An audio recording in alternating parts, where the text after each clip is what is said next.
So what's the point of having all of these memories if I can't easily bring them up and enjoy them and share them with others?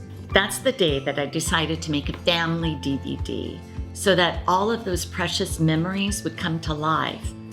But that's also the day that one of my worst fears almost was realized. You see, my father passed away a couple of years ago, and when I was looking through the computer to find those pictures of our last Christmas together, I couldn't find them. It was a feeling that I never want to experience again. It felt like I was going to have a heart attack.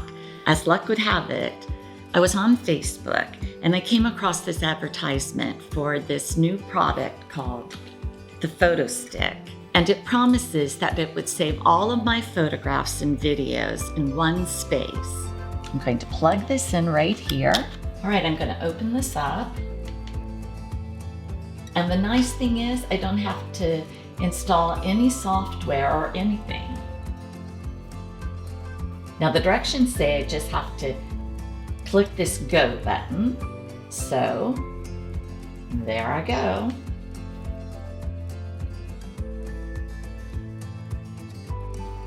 Oh my gosh, I cannot believe how quickly it is finding all of these files. It has searched 1,109 folders. It has found over 2,200 photos and videos. It's even found my duplicates and those that I've already saved. Now, with all of these photos and videos saved in one place, I can find that one special moment without having a heart attack and wondering, oh my gosh, did I delete that photo or which computer is it on?